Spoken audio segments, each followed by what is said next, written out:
بسم اللہ الرحمن الرحیم، السلام علیکم ورحمۃ اللہ وبرکاتہ۔ بسم اللہ الرحمن الرحیم، السلام علیکم ورحمۃ اللہ وبرکاتہ۔ تو آج کی ہماری بہن اسلام کے مشکل سوالوں کی جواب دیں گی، اور یہ بالکل تیار ہو کے آئی ہو آپ دینے کے لیے؟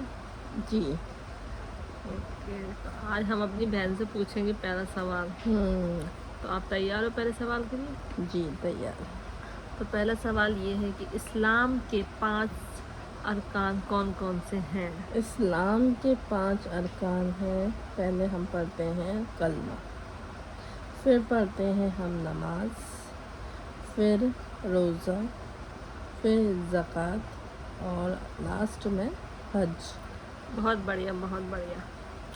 اور میری بہن، نماز پڑھنا سب سے زیادہ فرض بتایا ہے ہمارے اللہ نے، کیونکہ 5 ٹائم کی نماز ہم سب مسلمانوں پر فرض ہے۔ اور کلمے پڑھنے کا کیا؟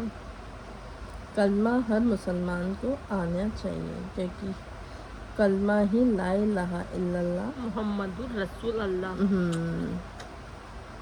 صلی اللہ تعالیٰ علیہ وسلم۔ اور روزہ رکھنا ہمارے لیے کیوں فرض ہے؟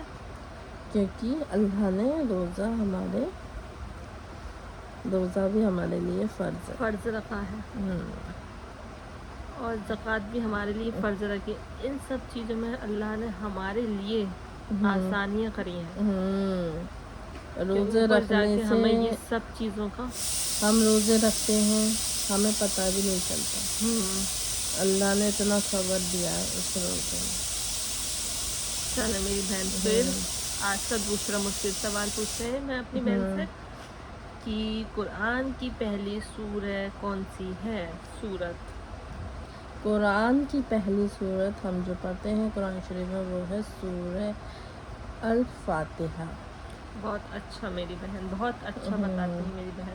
اور سورہ الفاتحہ آپ اگر 7 بار پانی پہ پڑھ کر پیو گے اس کو، تو آپ کی جو بھی نگیٹو چیز ہے یا جو بھی کوئی وہ ہیں خیالات، تو وہ آپ کے بالکل ختم ہو جائیں گے۔ اور 41 بار آپ پڑھیں گے ڈیلی، اور آپ کی کوئی جیسے منت، جیسے کوئی دعا پوری نہیں ہو رہی، تو اللہ آپ کی انشاءاللہ 41 مرتبہ ڈیلی آپ 11 دن پڑھیں تو وہ دعا آپ کی ضرور پوری ہوگی انشاءاللہ، آمین۔ تو چلیں میری بہن، آج کا تیسرا سوال، قرآن کی سب سے بڑی سورہ کون سی ہے؟ قرآن کی سب سے بڑی سورہ سورہ البقرہ ہے۔ ماشاءاللہ میری بہن، بہت بڑھیا۔ البقرہ البقرہ جو 2.5 پارے کی ہے، اس کی آخری 2 آیت میں ہیں جو آپ صبح فجر کی نماز کے بعد لازمی پڑھیں۔ بہت اچھا بتایا، بہت بڑھیا میری بہن، بہت بڑھیا۔ آپ ہماری شارٹ ویڈیو میں دیکھیے گا، ہم نے اس میں لکھا ہوا ہے البقرہ کی 2 آخری آیت۔ اور جیسے کہ آپ لوگ ناچ گانے کی ویڈیو تو یہ بہت جلدی شیئر اور کمنٹ کر دیتے ہیں، لیکن اسلام کی ویڈیو سے دور بھاگتے ہیں۔ کچھ لوگ ایسے ہوتے ہیں جو اسلام کی ویڈیو آتی ہی ویڈیو اسکپ کر دیتے ہیں، کچھ لوگ تو دیکھتے ہی نہیں ہیں۔ کیونکہ انہیں پتہ ہے کہ ہم شاید ویسے تو سبھی گنہگار ہیں، لیکن وہ لوگ دیکھتے نہیں ہیں، لوگ بہت سے لوگ، اور جیسے ناچ گانوں کی آتی ہے ان کو شیئر بھی کرتے ہیں، کمنٹ بھی کرتے ہیں، ان کو لائک بھی مارتے ہیں یہ لوگ، لیکن اسلام کی ویڈیو پہ یہ لوگ دھیان نہیں دیتے اور اسکپ کر دیتے ہیں۔ اور آج کا ہمارا چوتھا سوال ہے بہن، قرآن کس مہینے میں نازل ہونا شروع ہوا تھا؟ قرآن رمضان کے مہینے میں نازل ہوا تھا، اور ہمارے رسول اللہ پیارے صلی اللہ تعالیٰ علیہ وسلم پر نازل ہوا تھا۔ بہت بڑھیا میری بہن، بہت بڑھیا، بہت بڑھیا، جیسے کہ میری بہن نے بتایا، بالکل صحیح۔ میری بہن، اب 5واں سوال آپ کے لیے۔ آپ اس سیٹی کو اگنور کرنا کیونکہ کھانا بن رہا ہے۔ بھن رہا۔ تو میری بہن 5واں سوال سنیں، نماز میں قبلہ کس دشا کی اور ہوتا ہے؟ نماز میں قبلہ مکہ مکرم کی اور ہوتا ہے۔ بہت بڑھیا میری بہن، بہت بڑھیا۔ 5 سوال ہو گئے ہمارے، ہے نا؟ اب ہے چھٹا سوال۔ تو چھٹے سوال میں اللہ نے انسانوں کو کس مقصد سے پیدا کیا ہے؟ اللہ نے انسانوں کو اپنی عبادت کے لیے پیدا کیا ہے۔ اور وہ انسان عبادت نہیں کرتا ہے تو اللہ اس کو گنہگار سمجھتا ہے۔ اللہ نے 5 ٹائم کی نماز اس لیے بنائی ہے کیونکہ ہم اس کے آگے جھک سکیں، ہم اس کو مطلب کہ یاد کر سکیں، ہم دعائیں مانگیں کیونکہ وہی دینے والا ہے۔ اب وہی دیتا اور ہے۔ ہمیشہ کسی کے آگے نہیں روئیے، کسی کے آگے اپنا دکھ درد نہیں کہیے، صرف اپنے خدا سے لو لگائیں اور اپنے اللہ سے ہی کہیے، اور وہی اس درد سے نکالنے والے ہیں، اور وہی اس کا ہم مطلب وہی جانتے ہیں کہ ہاں بندہ بہت تکلیف ہے۔ کوئی سامنے والا ہاں کرے گا اور پھر بعد میں ہنسی اڑائے گا پیچھے سے، اس لیے نہ کہہ کر آپ اپنے اللہ سے کہیے صرف۔ جیسے کہ وہ پوچھے گا تو بہت اس سے آپ لوگوں کو، ارے بہن کیا ہوا تیرے ساتھ، اتنی پریشان ہے تو، آئے ہائے اس کا آدمی صحیح نہیں ہے، آئے ہائے اس کے بچے اچھے نہیں ہیں، اس کی اولاد اس کا ساتھ نہیں دیتی، لیکن وہ اندر ہی اندر خوش ہو رہا ہوتا ہے کہ دیکھو اس عورت کا نصیب، اس نے ایسے ہی کرا ہے جبھی تو اس کے ساتھ ہوا ہے۔ لیکن کبھی کسی سے نہیں کہنا چاہیے، صرف اللہ کے علاوہ۔ تو اس بات کو غور بھی دیا کریں آپ لوگ کہ اللہ کے آگے روئیں، اللہ کے آگے گڑ گڑائیں، کیونکہ وہی ہمیں اس تکلیف سے، اس درد سے باہر نکال سکتے ہیں، اور کوئی کسی میں اتنی ہمت بھی نہیں ہے کہ کوئی، اور پھر آج کل کوئی کسی کی مدد نہیں کرتا۔ چلے تو اب ہم تھے 7ویں جواب پہ بہن۔ تو 7واں جواب ہے امرین باجی، اسلام میں جھوٹ بولنے والے کو کیا حکم ہے؟ اسلام میں جھوٹ بولنا گناہ ہے۔ اللہ نے سیدھے سیدھے بتایا ہے کہ چاہے کچھ بھی ہو پر کبھی جھوٹ نہ بولیں، اس لیے ہمیشہ سچ بولنا چاہیے۔ جب ہم اللہ تو سب جانتے ہیں، ہم بندے ایک دوسرے سے جھوٹ بولتے ہیں، کیوں بولتے ہیں؟ جھوٹ تو بولنا ہی نہیں چاہیے جب اللہ کو سب بات معلوم ہوتی، لیکن بندہ پھر بھی نہیں مانتا جھوٹ بولے بنا۔ اللہ سے نہیں ڈرتے ہم بندوں سے ڈرتے ہیں، اس لیے ہم اس سے جھوٹ بولتے ہیں۔ بتاؤ۔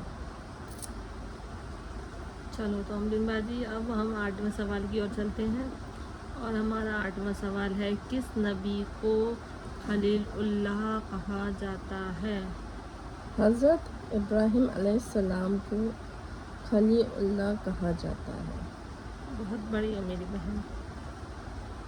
اور آپ لوگ اس ویڈیو کو دیکھ کے شیئر ضرور کریں، لائک کریں اینڈ کمنٹ کریں کہ یہ اس میں کچھ مسٹیک تو نہیں ہوئی ہے۔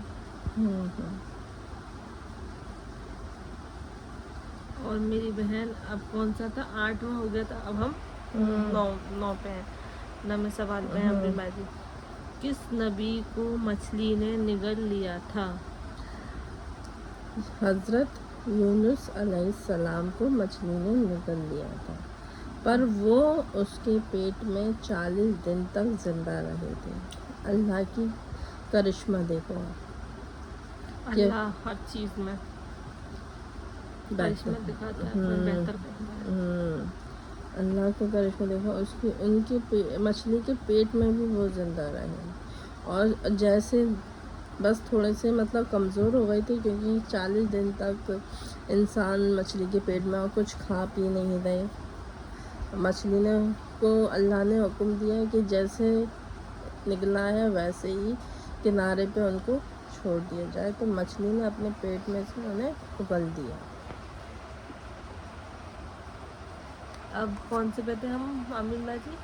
10 پہ آ گئی تھی۔ تو اب ہمارا 10واں سوال یہ ہے کہ اسلام میں سب سے افضل دن کون سا مانا گیا ہے؟ اسلام میں سب سے افضل دن جمعہ کا مانا گیا ہے، ماشاء اللہ ماشاء اللہ. کیونکہ سارے مسلمان اکٹھا ہوتے ہیں جمعہ کے دن اور نماز پڑھتے ہیں. اور سوال نمبر 11. عید اور بھی جمعہ کو بہت کرشمے ہوئے ہیں، اب وہ ہم بعد میں بتائیں گے آپ کو کہ جمعہ کا دن کیوں افضل مانا گیا ہے. وہ ہم اپنی دوسری ویڈیو میں بتائیں گے. تو 11واں سوال ہے عید الاضحیٰ میں کس سنت کو یاد کیا جاتا ہے؟ عید الاضحیٰ میں حضرت ابراہیم علیہ السلام کی سنت کو یاد کیا جاتا ہے. اب اس کی بھی ہم لانگ ویڈیو بنائیں گے کہ ابراہیم علیہ السلام کی سنتوں کو کیسے یاد کرتے ہیں، کیا بات ہے، کیا مانگ رہا ہے، وہ ہم بعد میں بتائیں گے کیونکہ یہ پھر لانگ زیادہ ہو جائے گی. یہ بہت بڑی رہے گی، چکر میں اب ہماری اور ویڈیو دیکھ کے ان کو دیکھنا آپ لوگ. اب ہم کون سے پہ آ گئے؟ 12 شاید ہے نا، 12 ہے. تو اگر کوئی اچھا کام کرے تو مسلمان کیا کہتے ہیں؟ کوئی اچھا کام کرتا ہے تو ہم سے کوئی کہتا ہے کہ ارے، کوئی کہتا ہے ماشاء اللہ بہت اچھا کام کیا، اور کوئی ہم سے پوچھتا ہے کہ آپ نے یہ کیسے، تو ہم کہتے ہیں الحمدللہ یہ کام ہو گیا. جیسا ہوتا ہے ہم ویسے جواب دیتے ہیں، جیسے کہ ماشاء اللہ، الحمدللہ، موقع پر جو بنتا ہے وہ کہا جاتا ہے. آج کا ہمارا سوال جواب کا سلسلہ ایسے ہی چلتا رہے گا آگے بھی ویڈیو پہ، اور ہمارے سوال جوابوں کو آگے پہنچائیں اور ہمیں پلیز بتائیں کہ ہم کوئی غلطی تو نہیں کر رہے ہیں. اس لیے ہماری ویڈیو کو زیادہ سے زیادہ شیئر کریں اور کمنٹ میں بتائیں کہ یہ ویڈیو صحیح بناتے ہیں ہم یا کچھ غلطی ہو جاتی ہے. اور کمنٹس میں اللہ اکبر ضرور لکھنا لکھیے. اگر آپ کو ویڈیو اچھی لگتی ہو تو. اسی طرح ہمارے سوال جواب کا سلسلہ آگے بھی چلتا رہے گا. اللہ حافظ، خدا حافظ. ملتے ہیں نیکسٹ ویڈیو میں. اللہ حافظ.